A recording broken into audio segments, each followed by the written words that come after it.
Certainly feel free to use the chat throughout. I will serve a little bit as your voice and try to flag some of those questions for Nancy. I just want to start off by quickly thanking our members. So membership makes events like this possible. For those of you who are Alumni Association members, thank you truly. And then for those of you who are not, thank you for giving us your time the next hour and a half. I also want to thank our partners at Canvas Credit Union, including the wonderful Nancy Patton, who you'll hear from shortly. They really have been fantastic about helping us put on this Young Alumni Series. We offer monthly events right now focused on financial education. So you all are here for the car buying workshop. I think this will be a really exciting workshop. I'm excited for what the next 45 minutes to an hour will entail. Next month, we're focusing on side hustles. So how to make money outside of that standard 9-to-5 job. What does it look like outside of that grind? The CSU Alumni Association is offering a range of virtual programming right now. If you haven't checked out all of our virtual programming, I would encourage you to do so, as well as virtual resources, Zoom backgrounds, kids coloring pages, all of the good things. Here shortly, I will pop the link to that page in the chat. But again, please don't hesitate to ask any questions. I know that the virtual arena is different from what many of us are used to. So thank you truly for your time. Please don't hesitate to engage however you wish to do so. And with that, I will turn it over to Nancy. Hi, everybody. My name is Nancy Patton. I work with Canvas Credit Union, and we're going to talk about car buying. It's an interesting topic for some people and kind of a dreaded topic for others. But I did want to give you just a little history. Besides working at Canvas, I also spent 6 years at a car dealership. I worked in the service department. I served as a title clerk, and I ended up in the finance office for several years as well. So I've got a variety of background from the dealership perspective, and then I worked in the branch and did car loans from that side. So looked at it kind of from both angles of getting a car. I've also purchased cars myself, so been through this ordeal a couple times myself. I do want to encourage you to use chat if it's kind of a big topic and it has a lot of facets. So if we're not answering exactly what your question is or if something was confusing, please use chat. Would love to hear from you as we go along. This is what we're planning to talk about. We're going to start with looking at planning for what are you trying to get into. Some data around the numbers, talk a little bit about vehicles themselves and your budget. The next section we'll talk through is how you're going to pay for this thing, because there's a variety of options. And then the third part will be the actual shopping experience, the different ways you can go about getting a vehicle. And we will conclude, along the way, I'll be referring to different websites and things like that, but that last section, I don't know if you want to have your phone camera ready and take a snapshot of a screenshot, something of the last slide. It'll have a bunch of resources, websites, things you can do some research with. So that is what we are planning to talk about. There we are at planning. I'm going to open up the first poll, and if you haven't done one of these before, you should see on your screen 2 questions, and then after most people have voted, we'll close that down and I'll share the results with you.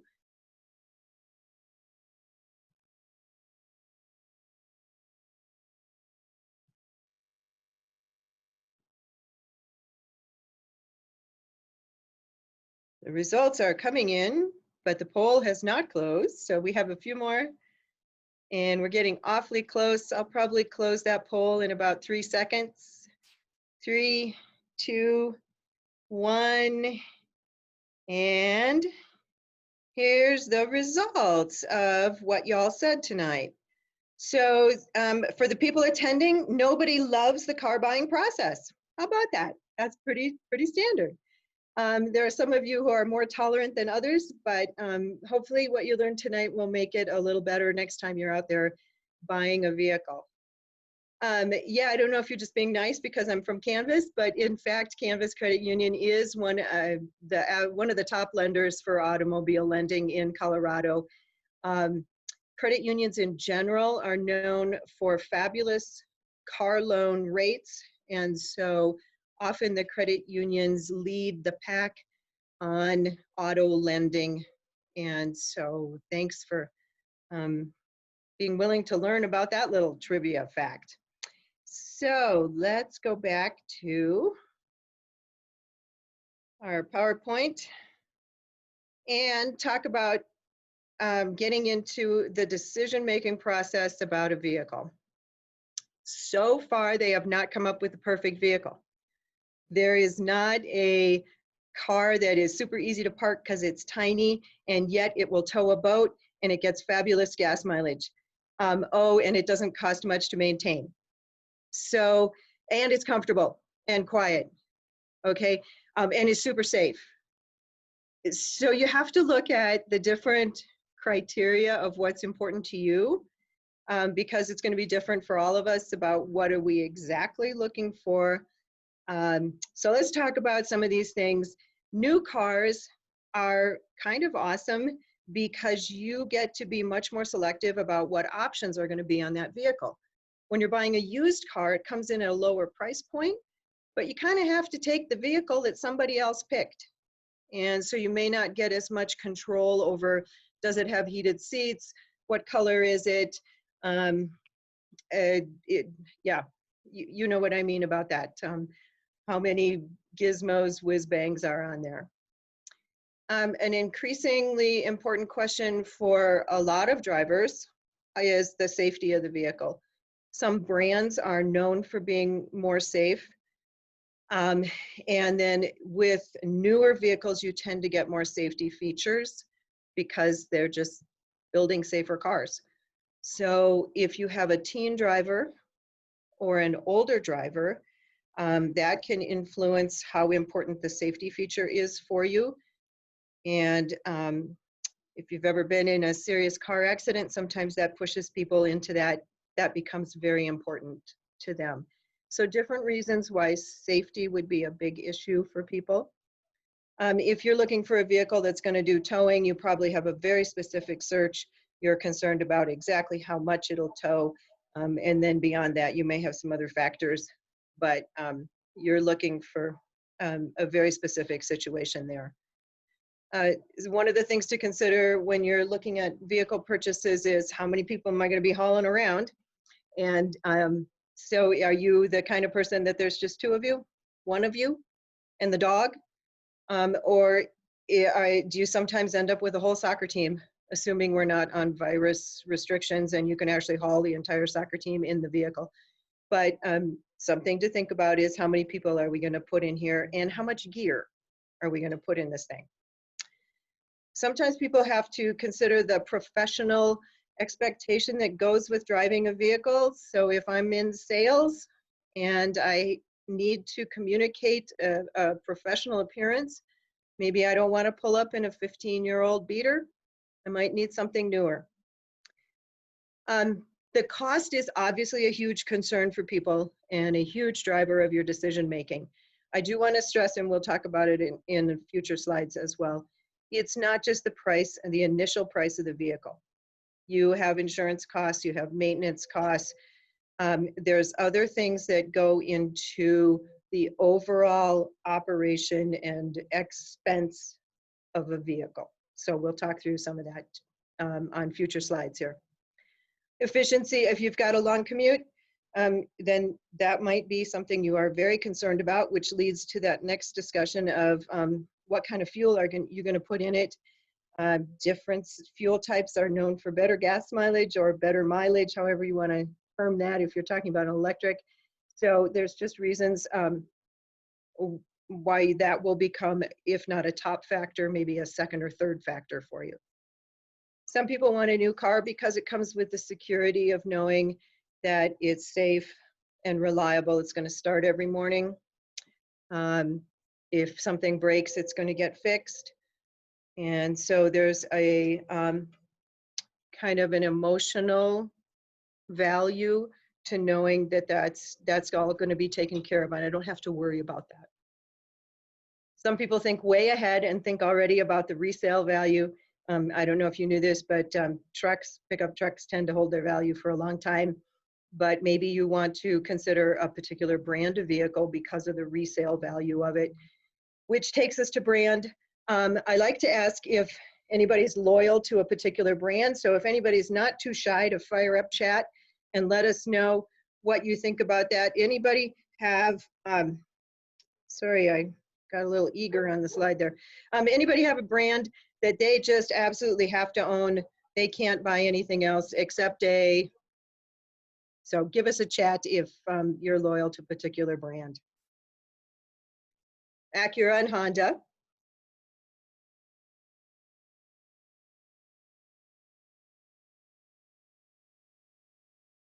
We only have one loyal person. Okay. Let's take a look at some numbers. These numbers just kind of keep getting bigger and bigger. So I don't know if you've done any research, how serious you are about buying a vehicle anytime soon. Average new car price is up over $37,000. The average loan that people are taking out is more than $30,000, which means our average new car payment is over $500 a month. The average used car payment is pushing $400 a month. And I thought this was really interesting. The average lease is $457. That seems really high to me, but I think part of that is that a lot of lease rates that are promoted at a lower price point. But some of the people who are leasing vehicles actually are leasing higher end vehicles. And so this is what the statistics say is average lease payment is $450. One of them, a number that's a little concerning is that the average loan term keeps going up.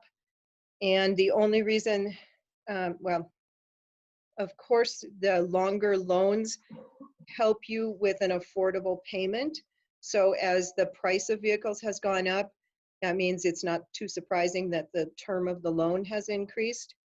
The concern there is that we're starting to be paying for vehicles for so long that we never get past that break point of it's really mine. I just seem to always have a loan. I can never get ahead. So we'll talk about some tactics to beat that too, but it also drives up the amount of interest you pay by having that long-term loan. So a couple of concerns with the fact that that number's getting higher. Oh, everybody wants to talk about budget, right? Everybody wants to talk about how much can I afford. It is really, really critical to consider this. So here's just some general thoughts. 15 to 20% of a monthly budget is probably on transportation. Now that's going to include more than just the car payment. That would be either your loan or lease payment, some insurance, gas, and then the maintenance that goes with it. But you can run your numbers on what your monthly income is and see where you stand on this 15 to 20% falling into the transportation section. I ran a specific example because I just want to talk sort of a dose of reality if you haven't run these numbers yet. So if you have an annual income of $36,000, that means your transportation budget would be about $450 a month.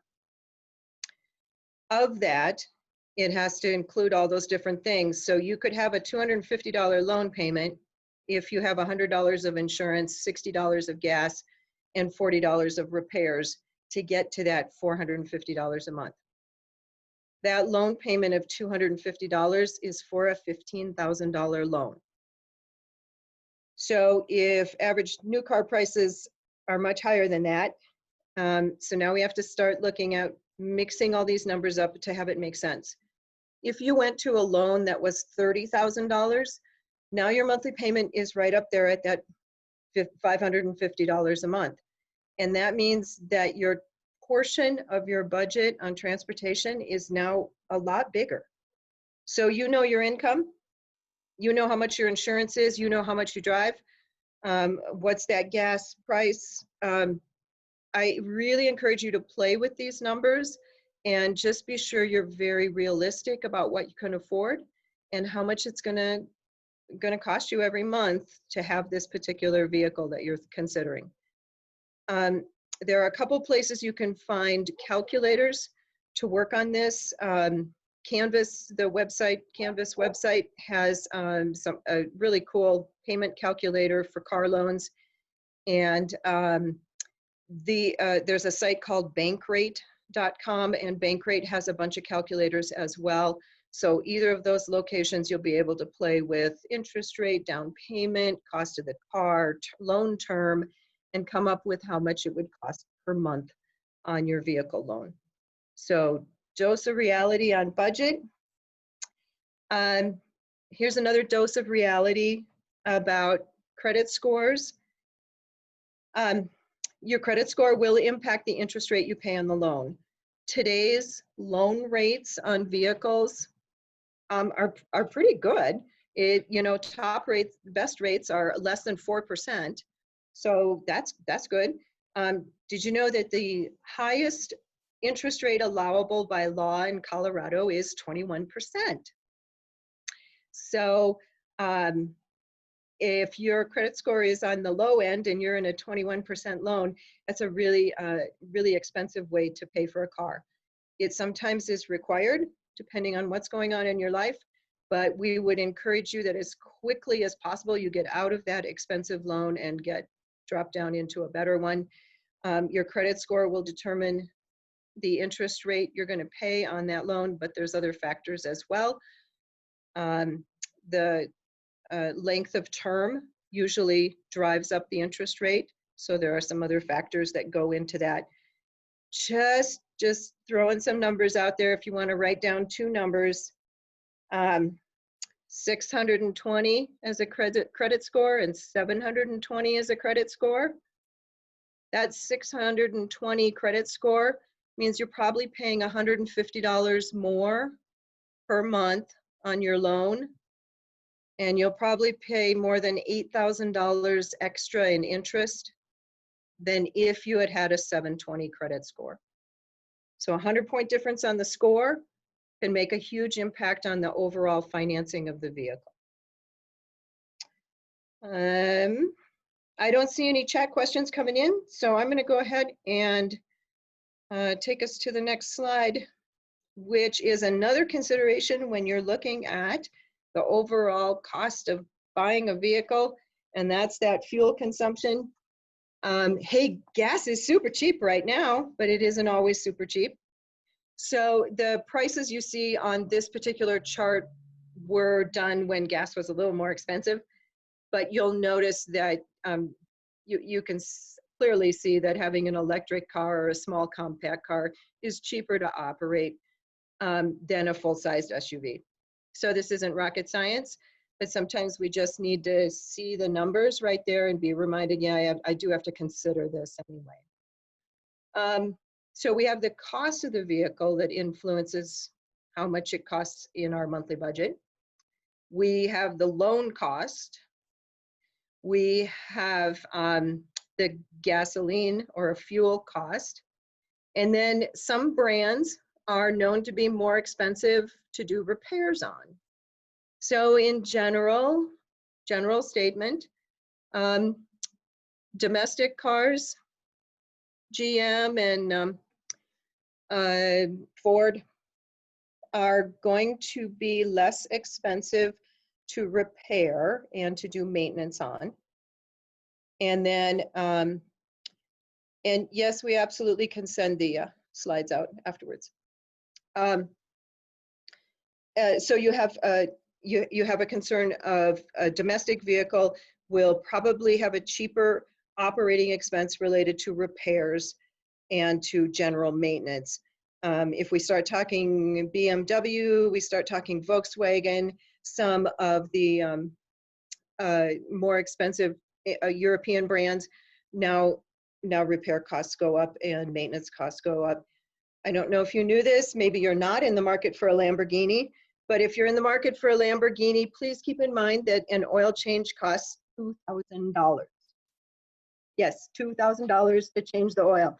So I don't know if that's going to change your decision on whether to get one or not, but it would influence my decision. So let's just wrap up this budget, all these numbers, with the fact that as you're looking at vehicles and considering the cost of getting into a particular vehicle, please keep in mind it's not just the initial price of the car. You can actually call your insurance agent and do some shopping and say, hey, I'm looking at a Subaru this and a Ford that. Does it matter on my insurance rate? So there are insurance costs, fuel costs, repair and maintenance costs, all which need to be considered, as well as the initial price of the vehicle. If there's any chat questions about that concept of doing some research and thinking about what vehicle is the right vehicle for you, we'd be happy to take chat questions. And otherwise, so I'm just going to give it 30 seconds to think about that, and before we move on to another poll.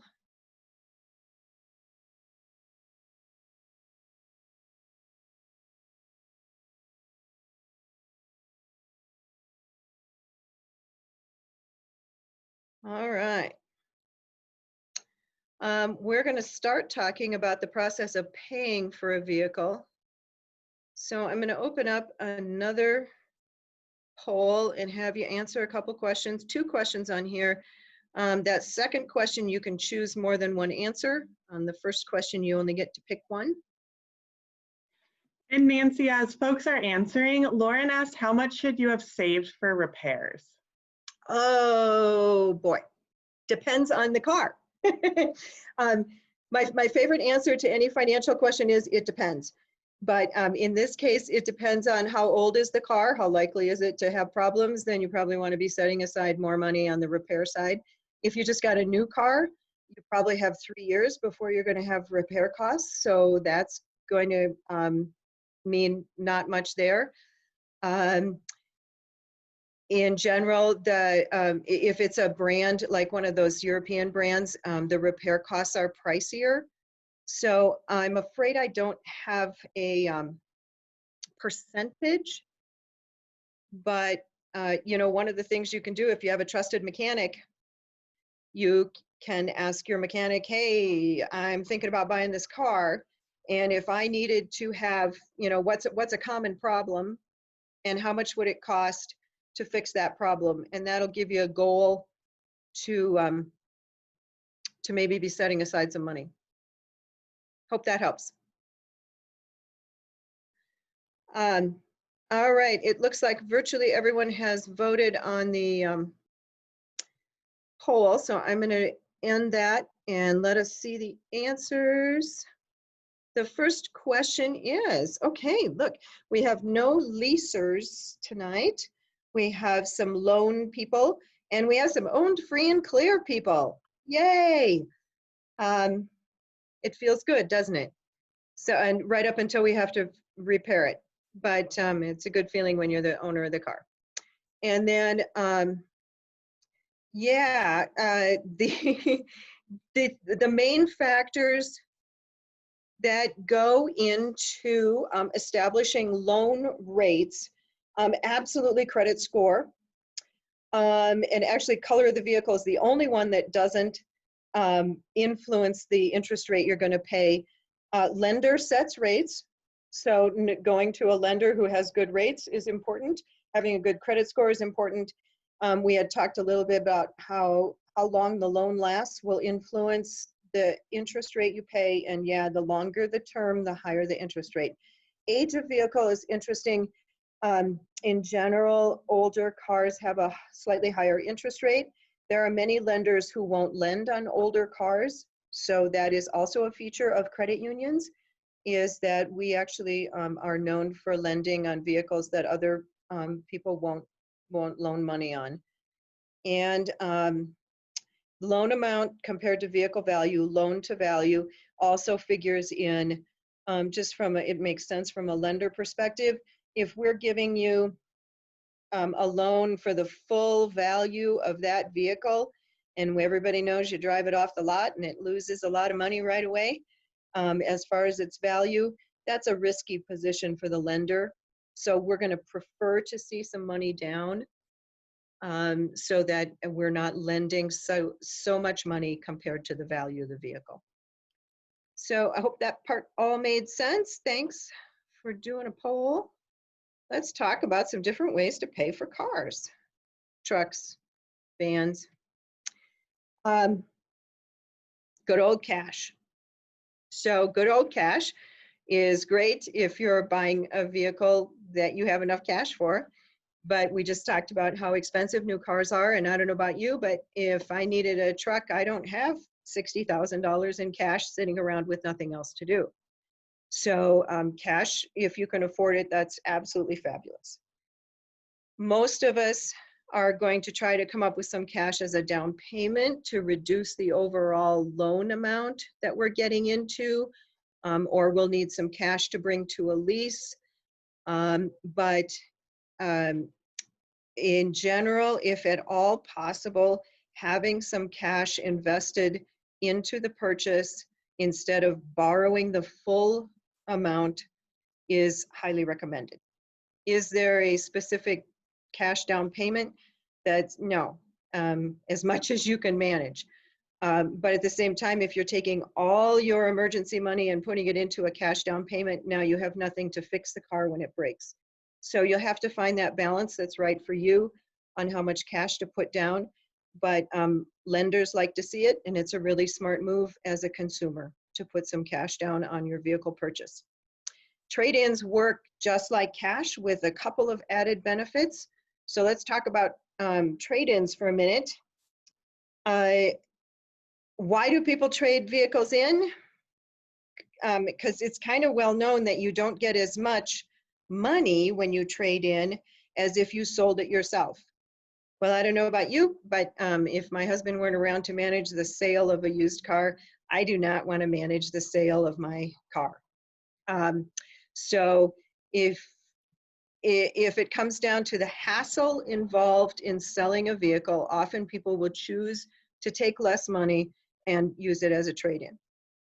There's a couple of positives by doing a trade-in to for your new ride. One is that it does lower how much taxes are collected. If you look at the sheet that they go through about what's next before they subtract all the numbers and come up with the taxable amount that you owe, actually trade-in reduces the amount that you'll need to be taxed on, whereas cash down does not. So it can help reduce the amount of taxes you're going to pay. And there's the hassle factor for sure. It is critically important that if you're going to trade in a vehicle, you have done some research ahead of time and know what that vehicle's worth. So there's two websites on the screen, NADA and Kelley Blue Book, KBB. Both of them are worth taking a look at. It'll let you plug in the make of the vehicle, the year, what features and options it has, the mileage. It also is geographically based. So if you were going to be selling a car in Atlanta, Georgia, it might be worth a different amount than if you're selling it in Denver, Colorado. So be sure you have your location right on that. And then those sites give you both a I'm going to sell it myself price and a I'm going to trade it in price, a value. So take a look at those values on both of those sites for the vehicle you're considering selling or trading in. And another quick question, Nancy. Do you know how it works to donate your vehicle to a cause like NPR, for example? Good question. Yeah, good question. So you will get something saying that the car sold at auction for this amount of money and you can use it as a donation. Just like you would make a cash donation to that organization, that nonprofit. The trick is that, again, it's going to be helpful to know what your values are, to have done a little bit of research. and figure you're not going to get a huge tax benefit if in fact they sell the vehicle at auction for $1,000. But absolutely what happens is if you are itemizing your tax return and have the ability to have that extra donation amount put on your tax return. So I'm not a CPA, and I'm going to encourage you to do two things if you're considering donating a vehicle.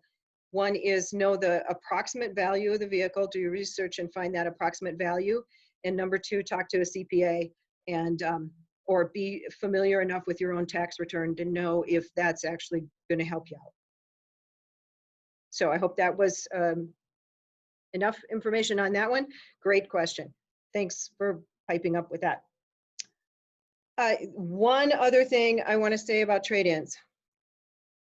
Never, ever, ever take the first value that they offer to you. Just like they are going to try to sell you the car, the new car, at the highest possible price, they are going to try to give you the lowest possible price for your trade-in. So please know your values. Please have done that research.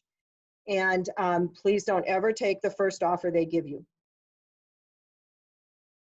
I think that's pretty self-explanatory. So that's if you were to buy the car with cash, if you're going to put cash down, we talked a little bit about that, and then the process of trading in a vehicle.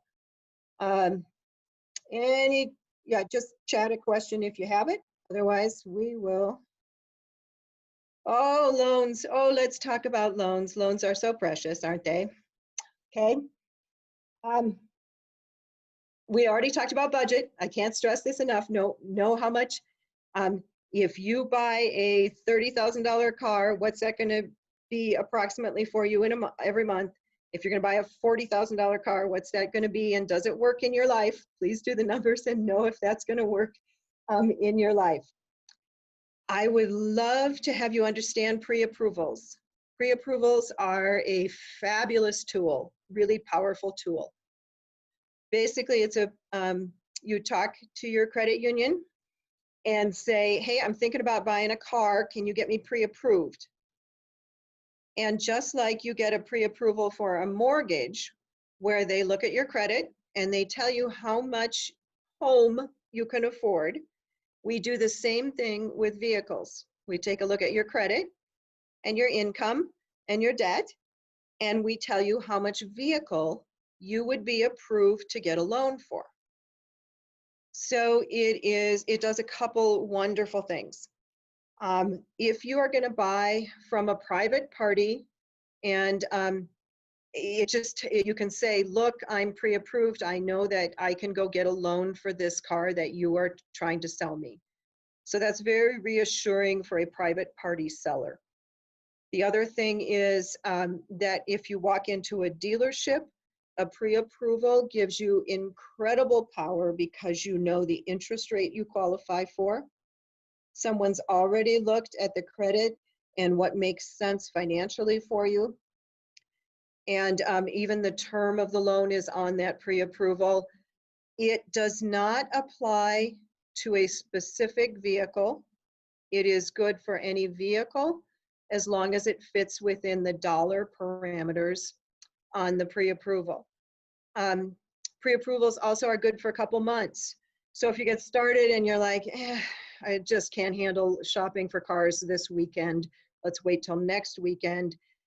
It's not like it expires tomorrow. It's good for a couple months, not tied to a specific vehicle, tied to this person is able to get a loan for this much money, and here is the interest rate that it will be. So it's a very powerful tool. The other thing I want to touch on loans, just some general concepts. If you get into a car loan payment that is very comfortable for you, you can pay ahead with no penalties. And so people sometimes pay a payment and a half or pay double or something, but they're in a very comfortable payment so that if something were to go wrong, can you say pandemic? If something were to go wrong in their life, they would be able to fall back to this very comfortable small payment, monthly payment. So that's just something to file in your head. You can always prepay and there's no penalty on those loans. All right, this one gets a little tricky. We're going to talk about incentives. Yes, the question about credit, it would be that we would pull your credit, and that would impact your credit score. However, we should probably just talk about this now.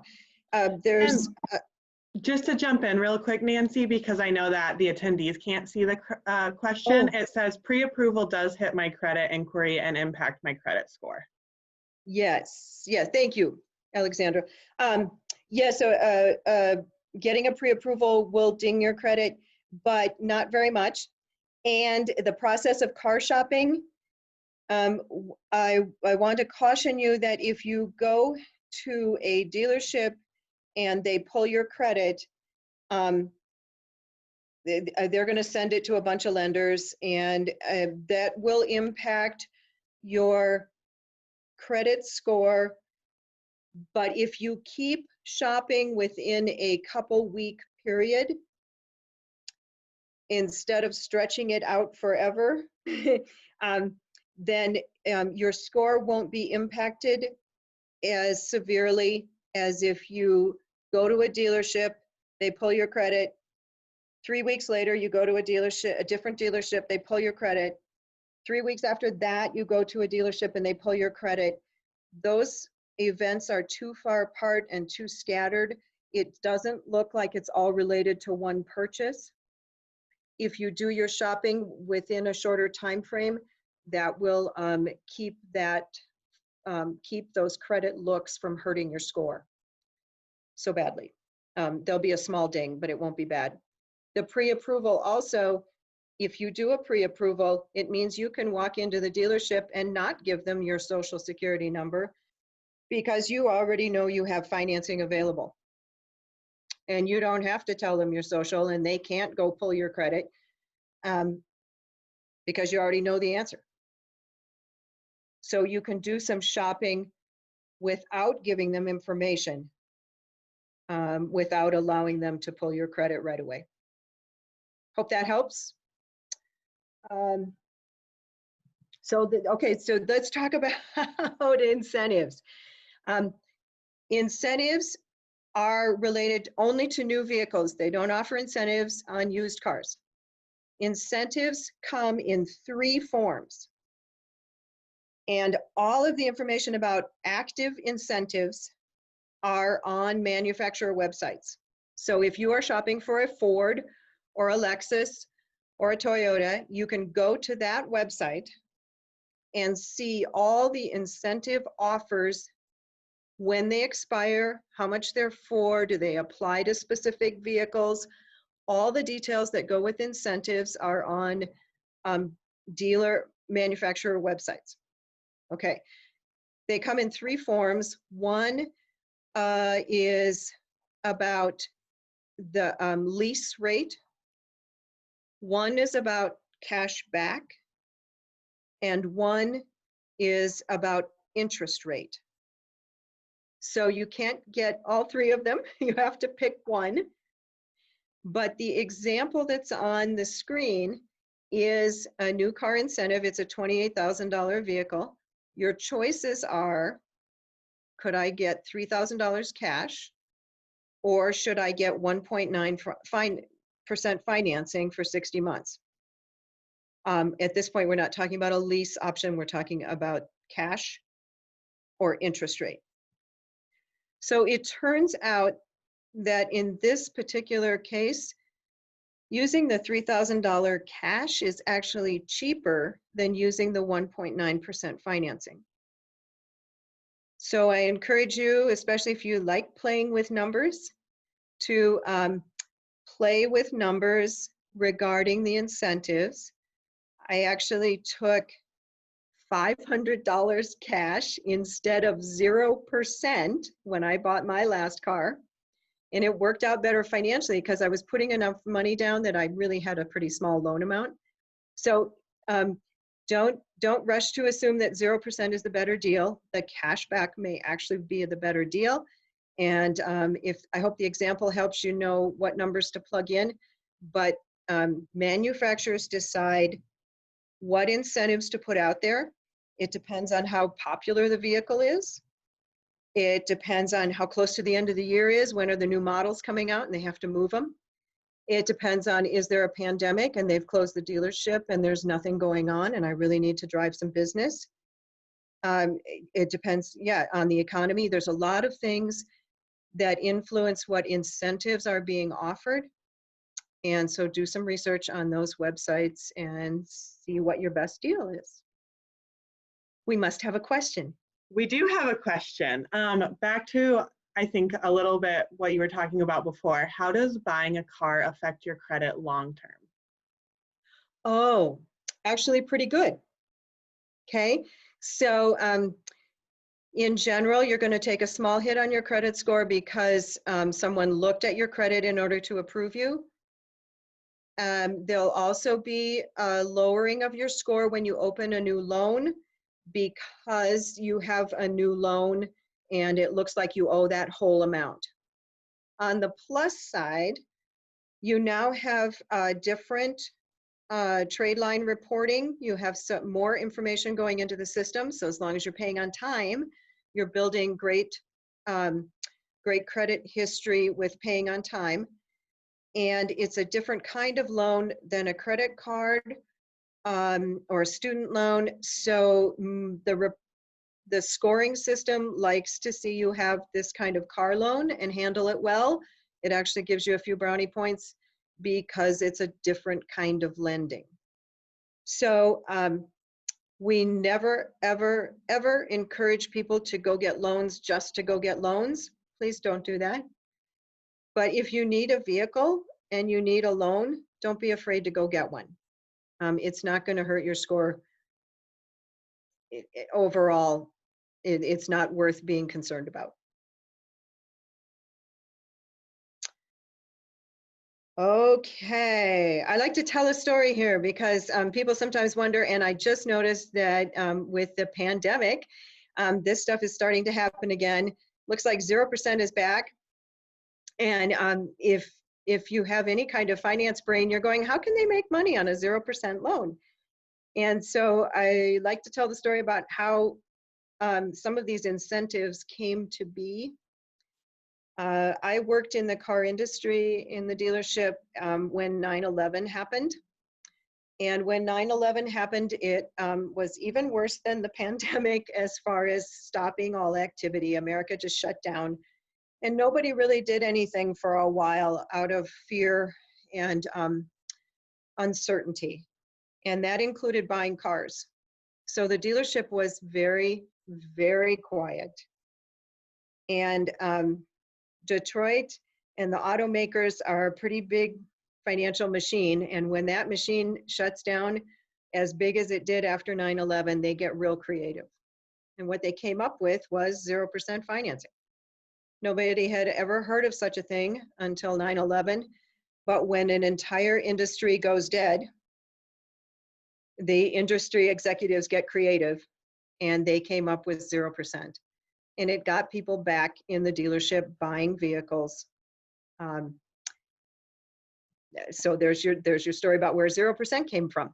I mentioned that I saw it today. Alexandra mentioned that she'd heard some people talking about how it might be a good time to actually make a purchase. The car industry has been shut down from people being able to walk in and do car shopping in person for several weeks now. And so the industry is getting a little antsy, and it may in fact be a great time to go find a good deal on a vehicle. They haven't moved very many, although people, if you really needed one, could go find one, but they haven't moved many cars. Salespeople need to eat. And so I think that the potential, if you are actually in the market, is start doing some comparisons and see if there aren't some good deals out there now, because people are, the industry is concerned about getting some cars on the road. Okay, let's move on, and that's some information about loans. let's talk about leases. None of you were leasing a vehicle. So let me explain a little bit about leasing. I didn't used to like it when I was in the finance office because it was a real pain to put in the computer. But from a consumer perspective, leasing is not all bad. So you have to be a smart consumer though when you get into a lease. So there's an example on the screen of about $239 a month, and that sounds pretty good. It does have some fine print with it that you must examine before you jump into a lease. First of all, it requires that you bring money to the table. You're going to have to bring almost $2,400 before you can make this deal happen. There are some things that $239 a month does not include, and those are listed there, so that's going to drive the cost up. Depending on the lease you get into, there may be a fee. The leasing industry is known for having interesting fees. So, so that's something to do some research. It's also that $239 a month is based on a particular model of car. So if the dealer doesn't happen to have that vehicle, that the price per month may change. They may try to move you into a more expensive vehicle because they don't have the one that was quoted in the lease. All of this all these lease details are on those dealer websites. I'm sorry, not dealer, manufacturer websites. So if you're looking at leasing a Toyota, go to the Toyota site, read all the lease details, okay? So this particular lease was based on 36,000 miles, 36 months. I'd like to caution you that if for any reason you had a 25-mile one-way commute, you would use all of your mileage getting to and from work, and you would never be able to go to the grocery store or the mountains. So if you go over your miles at the end of the lease, there's a pretty strong fee. It's all disclosed to you when you sign your lease paperwork, but it is a pretty high fee for being over mileage. And so you have to know your numbers. If you're going to drive 2 miles to work every day, great. This will fit you. If you have a 25-mile commute, it's not a good fit. So some considerations are that after 36 months go by, you will have had reliable transportation. I bet that vehicle started every morning. I bet it was comfortable to drive. Okay, so it was reliable and safe, and well, probably all the maintenance got done. You did pay $10,000, almost $11,000, and you now have no vehicle. So now you have to make all those decisions again about what am I going to do. Lots of people lease vehicles, and it's just part of their transportation budget. They know that every single month it's going to cost them $350, $400 a month. And they, every 2 or 3 years, are going to have a new vehicle. And it is who they are. They want new stuff. They want reliable, safe stuff. They don't want to think about the maintenance. And they've budgeted for this and planned for it, and that is how they handle their transportation. So that there are people who a lease is a wonderful way to go about owning a vehicle. I do want to caution you, you just have to read all the fine print. So this example I have on the screen, this lease was for 36 months, but it only allowed 31,500 miles, which means you could only drive 10,000 miles each year. So you have to know your mileage. I thought it was really interesting. This lease also only, the maintenance part is only for 2 years. So it's a 3-year lease, but you only get included maintenance for 2 years. Read the fine print. There's nothing wrong with leasing. It can be a fabulous option, but you must read the fine print, and you must know that this particular lease is set up to meet your situation, and it's going to be okay for the way you drive. Let's do a slide that talks a little bit about the difference between leasing and buying. Leases tend to have a lower monthly payment. Often the maintenance is included. They're good for short-term owners. You don't care. You don't want to own the vehicle for the next 10 years. You want reliable transportation for a couple of years. The depreciation hit is part of the payment. It's planned into the, it's not like owning a vehicle where that depreciation really hits you hard the first couple of years. You do have to make a major decision. You have to decide everything all over again at the end of the lease, which is 2 or 3 years down the road. And you have no ownership. Unexpected fees are common. If you've gone over mileage, there'll be a fee. Another really positive feature, though, is if there's some new technology. When hybrids came out, people leased them, the electric cars. Some people are leasing them because they want to give it a try before they purchase. And so it's an awesome opportunity to drive real life, some kind of new technology before you invest in it as an owner. For people who are buyers, you want to own a vehicle for longer. You want to have equity. And so with that privilege comes the responsibility to do the maintenance and the repairs.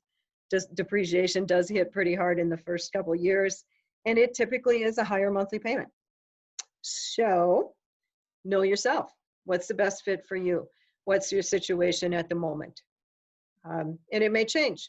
You may be great with one option for a while, and then you want to change it up. That's our section on paying for vehicles. So I think we'll just give it 30 seconds or so, see if anybody has a question related to paying for vehicles before we jump into shopping. Let's go shopping.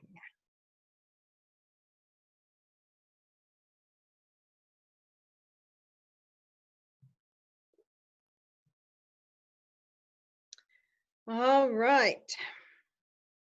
Whoop. Shopping. Hey, there's a poll. Blue screen. Blue screen equals poll.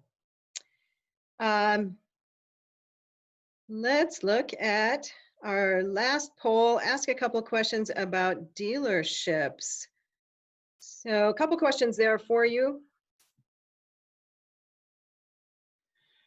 And quick question as folks are answering this poll, and apologies if the chat's coming through a little delayed on my computer, but the question is it a good idea to purchase a car towards the end of the year versus the beginning of the year?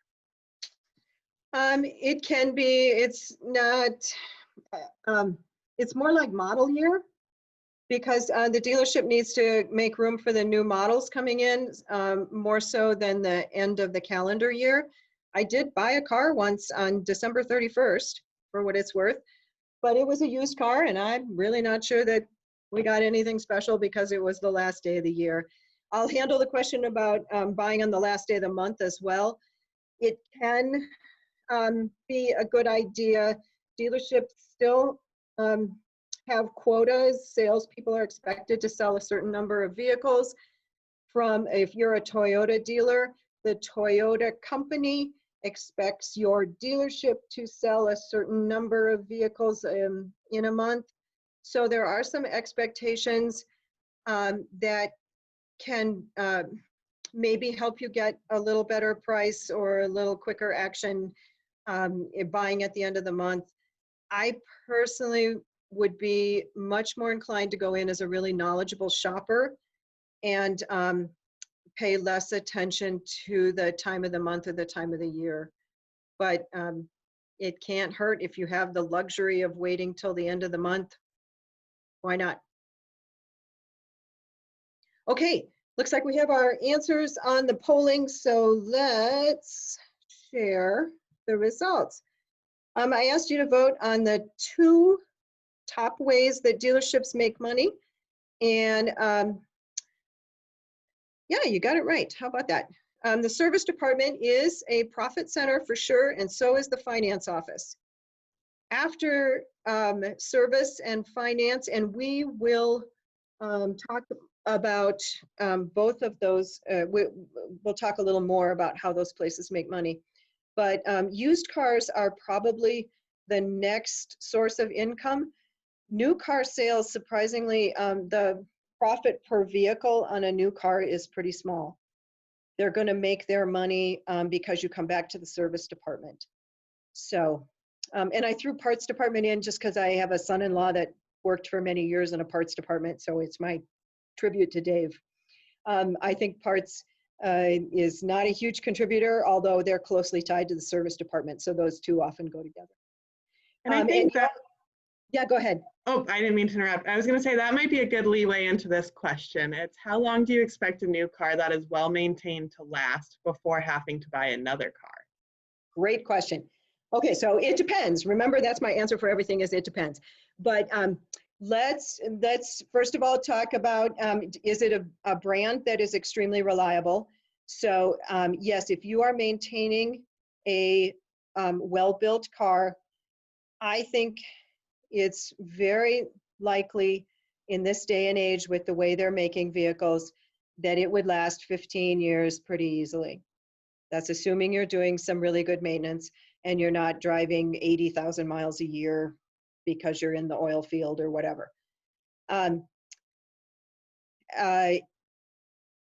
It used to be, now back in the dark ages when I was young, that if you got to buying a vehicle that had 100,000 miles on it, it was like, oh, 100,000 miles. Ooh, I don't know. That's kind of scary.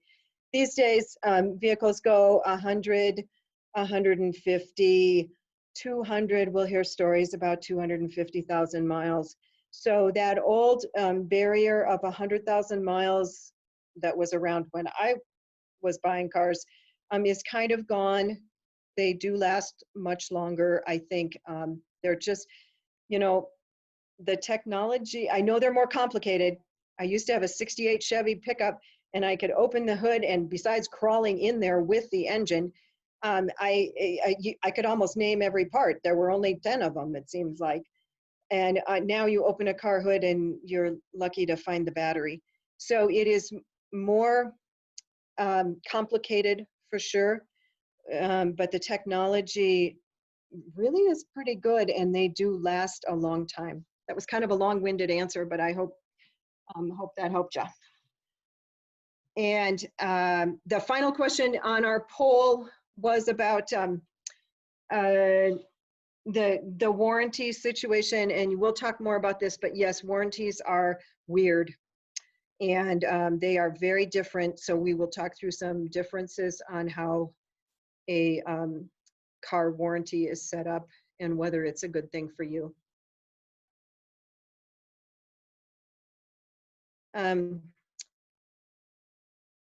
We have several options when we go shopping for a vehicle. One is that we can buy from a private party. If you're looking at a $3,000 car purchase, you're probably buying from a private party. If you're looking at that mid-range price at $20,000-ish, you might find it at a dealership, you might find it at a private party. We're talking about a $50,000 truck, we're probably getting it from a dealer. So there are multiple places you can go to do your purchase. Private party is one. There is something called an auto broker, and an auto broker helps you make the purchase. You pay for that privilege, but we'll talk some more about that. And then the third place to buy vehicles that's well known as a dealership. I didn't talk about, you can buy vehicles from a rental car company, or that you used to be able to. I'm not sure how many of them they're doing anymore, if they're just shipping all those to auction and then dealers buy them from auction. But the big three are the private party, broker, and a dealer. So private party purchases are usually smaller dollar figures. You can find them on cars.com, you can find them on Craigslist. And even if you're buying private party, don't forget, if you're going to be in the higher dollar figure, you might want to get a pre-approval to for the loan amount. And we do encourage a mechanical inspection when you're buying a used car from a private party. There are mechanics who specialize in doing mechanical inspections for people who are considering a used car purchase. And in the Fort Collins area, I'm sorry, I don't remember the name of the dealership. It might be King. But there's somebody who actually offers a special, like if you bring in a car and they inspect it and then you decide not to get that one and you bring in a second car, it actually costs less for the second or third vehicle that you bring in to have inspected by them. So definitely probably worth the cost of a mechanical inspection to have a trained mechanic look at the used car. And Carfax, you've probably all heard of Carfax. Carfax is only as reliable as the information that went into the report. And we all know that errors get made on reports. So although it can't hurt if someone's offering you the Carfax on the vehicle, I'm not sure that I would let it make or break my deal unless there was something on there that was pretty serious. And if you are able to see the title when you're dealing with a private party, that's really nice if you can ask them, can I see the title? Make sure that it doesn't have that red S, which is a salvage title. And also look to be sure they haven't skipped title, which means whoever is listed on the front of the title as the owner should be who's selling you the car. If there's some transfers on the back, that means that they haven't been in and paid their taxes. And when you take it to the county, they are not going to like that. So make sure the name on the front of the title is the person who's selling you the vehicle. The other option, a second option, is to use an auto broker. At the end of the presentation, we'll have a couple names of different companies, different auto brokers that we at Canvas recommend. But brokers came about because the car buying process is kind of painful. That very first question I asked you on the poll was, how do you feel about car buying? And there were a lot of you who hate it. So a broker is usually had experience in the car business. They probably have relationships with the local dealers, and they are going to bring the vehicle to you to do the test drive, and they will arrange the financing, be able to do the paperwork with you to do the loan. You do pay a fee for this. So depending on who you are, how busy you are, how you feel about car shopping, you may want to do some research and see if a broker is the right answer for you. I would strongly suggest that you ask around, ask some people, hey, have you ever bought a car with a broker? Did you like it? What do you think? Do you recommend them?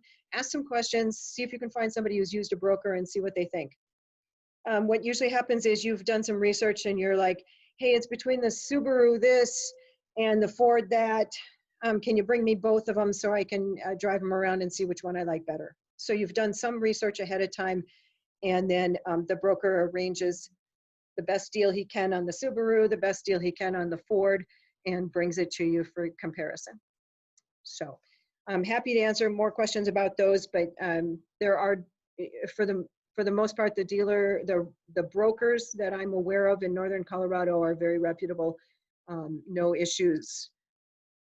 But I do suggest you ask around a little bit.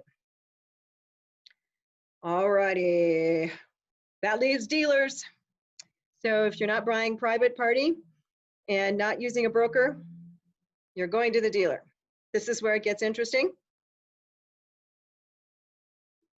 I'll take some water so I can keep talking. All right, I'm back to pre-approvals. If you get a pre-approval, it means you know what your credit score is, you know what the interest rate should be, you know what you comfortably qualify for. It helps make sure that you're not getting into more vehicle than you can really afford. So again, I'm going to suggest that as a shopping option. And the biggest advice I have for you when dealing with a dealer is to make your decision about whether to purchase a vehicle based on the price of the car, not on the monthly payment, and absolutely not on emotion, which is much easier said than done. But so if we can throw out emotion, somehow you can conquer your need to have a cherry apple red Mustang midlife crisis, something. If we can throw out emotion and throw out monthly payment, I really want to encourage you that you go to the dealer with the thought that a car I'm considering is worth some amount. It has a value. It has a fair value. It would be fair to the dealer, and it would be a good price for me to pay. And that is what I want to buy, is a car based on the price and the value that I'm getting. So I compare it to buying a refrigerator. If you're going to buy a refrigerator, you're probably looking at, does it have French doors? Does it have a water dispenser? Is it stainless steel? You're looking at the features of that unit and you have come to know that it's worth this much money. And so I'm going to buy it, not because it's this amount of money per month, but because it's worth this much money. This unit is worth this much money. Same thing with a car. That unit is worth a certain amount.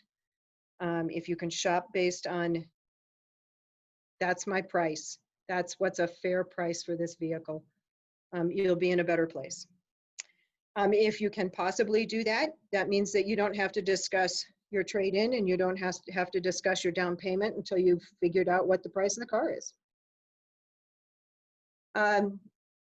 You also don't have to give your social security number, and they can't be pulling your credit and coming back at you with, well, how about this? Well, how about that? So you see all those numbers on the screen. I'm going to talk through that real quick. But if you get suckered into a monthly payment discussion, all of these numbers factor into the monthly payment, and they can play with any of those numbers. So the first $32,000 is the price of the car. $2,000 is your trade-in. $1,000 is your cash down. $1,750 is the cost of a warranty. $395 is the dealer fee. $2,419 is your taxes. 5% is what they want to charge you, and the loan term they want to use is 60 months. 5% interest rate on the 60-month loan. They can play with every single one of those numbers. And you won't know what you're getting because it's just a monthly payment. They take all of that and run it through a blender and come up with a monthly payment, and you have no idea if any of it is a fair value, if any of it is an accurate price. So I can't say it enough. Please buy the car because it's worth X dollars, not because the monthly payment is this. Okay, that's my big soapbox. And let's move on to a couple other things with the dealership. Here's the buy at the end of the month comment. It's really up to you. It may have value. I'm going to suggest something that might be of more value than end of the month, and that's to consider using the internet salesperson. Dealerships often put some of their best people on the internet sales desk. And so basically you say, hey, I am interested in this vehicle. I see according to your website you have it. I'm willing to pay this much. Will you sell it to me? And they say yes or no, and you say thanks. And then you email the dealership in Cheyenne or the dealership in Loveland or the dealership in Greeley and say, hey, I see you have this vehicle. I'm willing to pay this much. Will you sell it to me? So at some point you still need to get in the car and make sure it fits in your garage and it fits your body. So everybody's body is a little different and those cars are a little different. You're gonna have to take it out on the road and test drive it. But the internet can be a wonderful example of using experienced people on their end and so a simpler process on your end.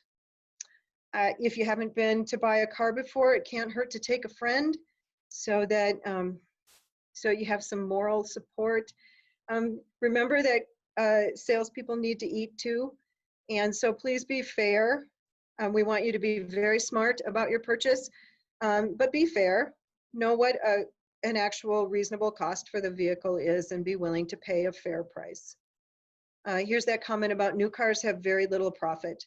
When I bought a new car, this nice salesman spent a lot of time explaining features. We did a test drive. I mean, he spent a fair amount of time, and he doesn't get very much money. They often pay a little flat amount to salespeople for new car purchases.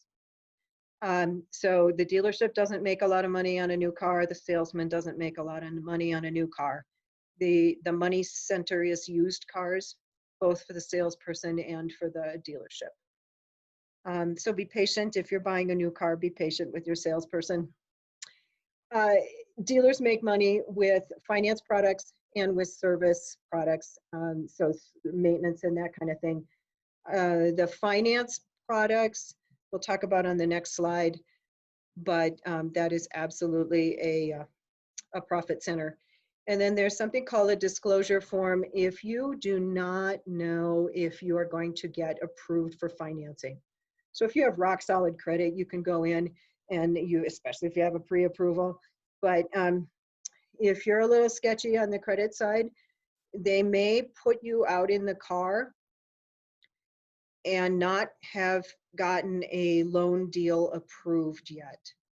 And if so, there's going to be a disclosure form, and you basically initial and say, I understand that if this loan that you've proposed doesn't come through, I have to bring the car back and I'm going to owe you mileage and I'm going to owe you a daily fee.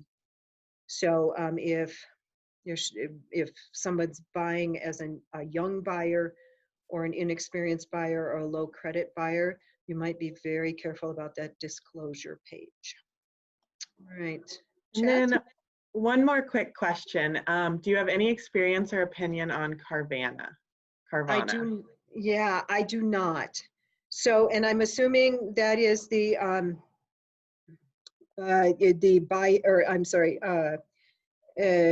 one price, no haggle approach. Those come and go. And so I would read reviews, online reviews. I would talk to people if you can possibly find somebody who's bought a vehicle using them. I'd look at the BBB. So I would do my research on what are other people saying about this experience, keeping in mind that most people hate to buy cars, and so you may see some negative experiences. But if everything you see is a negative experience, that's not good. In general, I will say that there are two more things about dealers. In Northern Colorado, the family dealerships, Stellenbosch, Tynan's, Markley Motors, these people are like, they have put their names on the dealership. They are looking for long-term relationships. They want you to buy 3 cars with them, not just this first one. So in general, the family-owned dealerships in Northern Colorado are pretty reputable.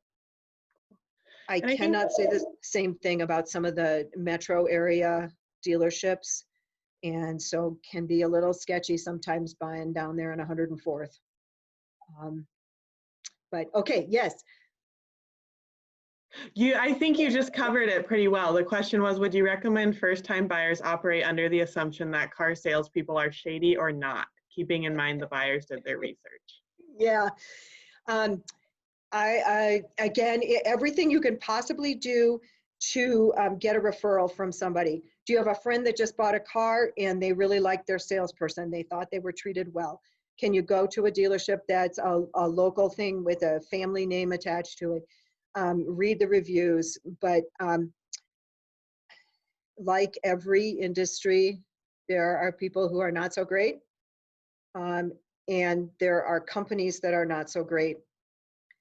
So buyer beware, do some research on that. But yeah, I hope I answered that. Absolutely shady exists. Which takes me to the final comment I wanted to make kind of about dealerships is there is something called buy here, pay here. JD Buyrider used to be known for that. There are definitely lots in Northern Colorado and the metro area that are buy here, pay here. The concept is your credit is low. So what you're going to do is end up with that 21% loan.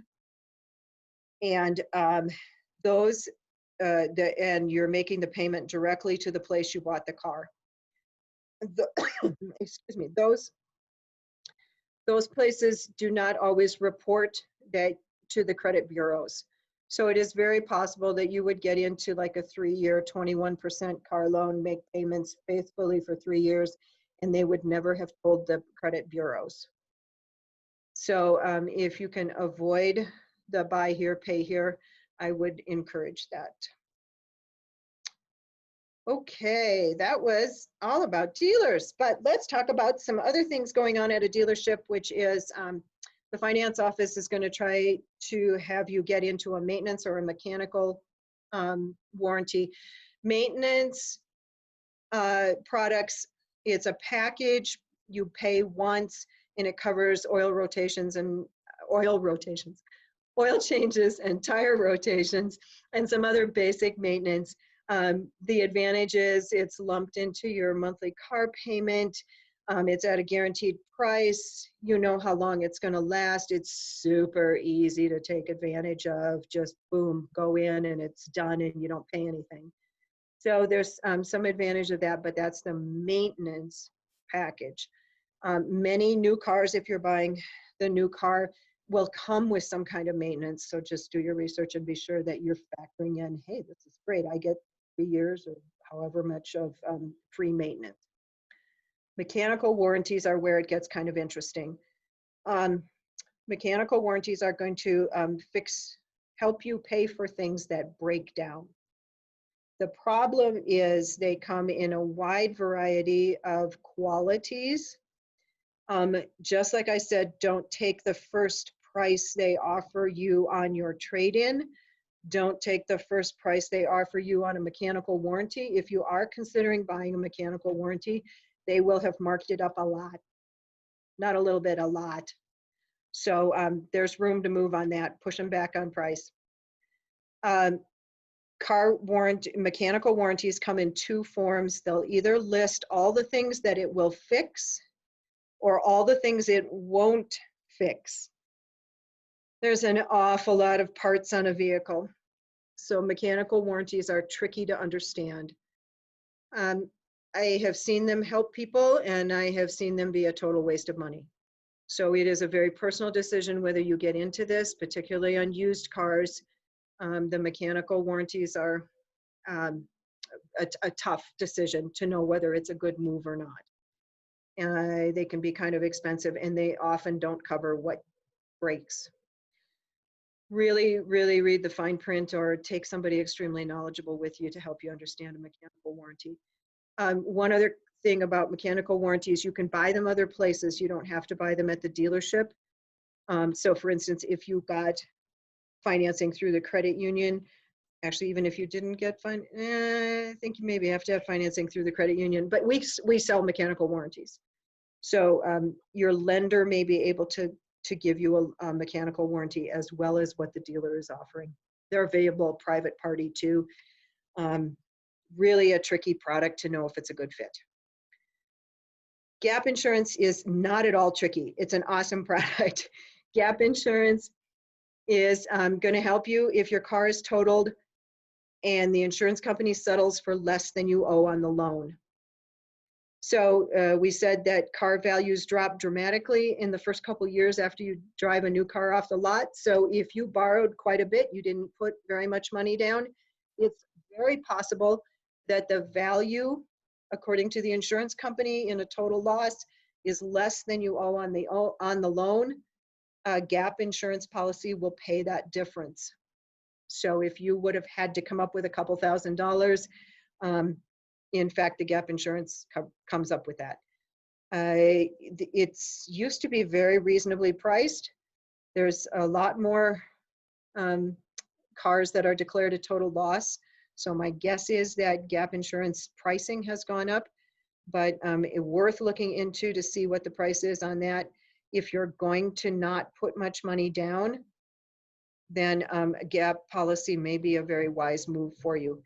And you can also buy those from an insurance company, from your lender, and from the dealer. So different places that have gap policies available for sale. Okay. Looks like we maybe had another question. The question is, for the buy here, pay here places, how will you know the business is that type of place? Will they use that language? You must buy here and pay here.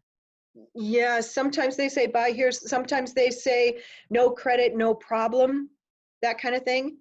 And it's usually a small lot, might be in a poorer neighborhood of town. Yeah, but you can absolutely ask, can I get credit union financing if I buy a vehicle there? Most of the vehicles there are a little sketchy too. So if you can possibly move up to a more reputable dealership, that would be great. But yeah, they'll use terms like no credit, no problem. Okay, I think we are awfully close to wrapping up. And here's that slide I promised that has all those different websites. Let's just go down it real quick. On the left side, the brokers that we recommend at Canvas. Northern Auto Brokers has people both in the metro area and in northern Colorado. Auto Trek is based more in the metro area, but both of them are reputable places to go as an auto broker. Obviously, I'm going to recommend Canvas for your financing.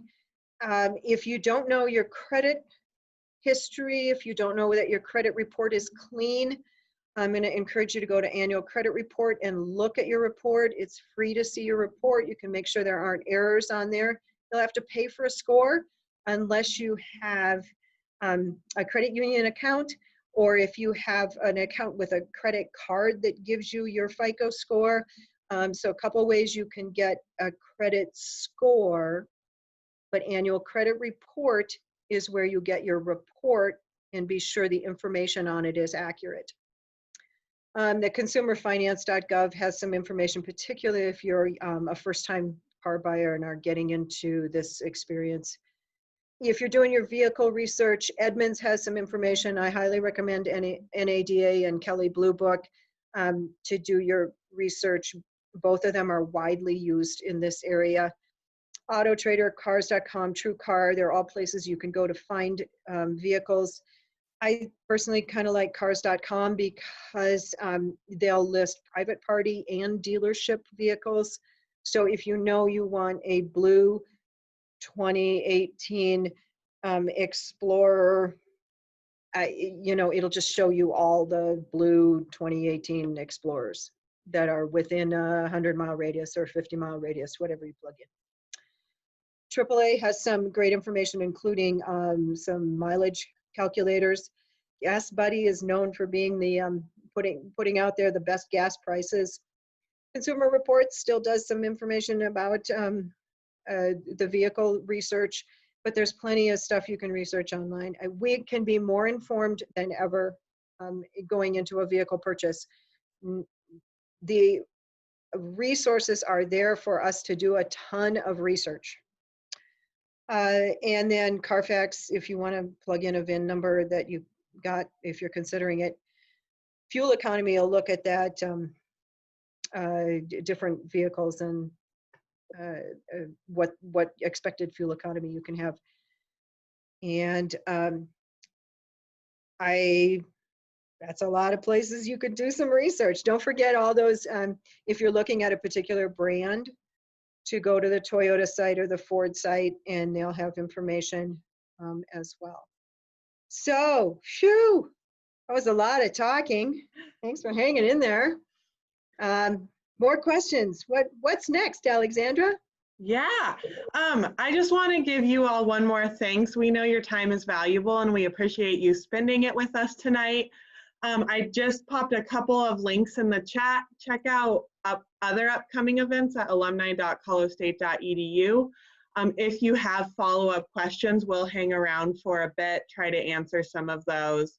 We can even pop you all on video if that's easier and you want to ask a couple of face-to-face questions. But knowing that we had this scheduled till 7 and want to be respectful of your time, just want to say thank you again. Thank you to Canvas Credit Union for all of their support and expertise. Thank you to our members for making events like this possible. And then thank you to you all for your time. In the next week or so, you'll receive a follow-up survey. If there are other topics that would be helpful or that you wish would be covered, feel free to suggest those or send me an email. But thank you all. Have a wonderful night. Stay safe, stay healthy, enjoy the sunshine tomorrow, and take care. And Alexandra, can you put my email up there quick? If anybody has questions, if anybody needs to be connected with somebody at Canvas, I mean, I'm not gonna open a loan for you, but I can get you pointed to the right people. Or if you have more questions about the car buying process, please shoot me an email. Nancy P. canvas.org.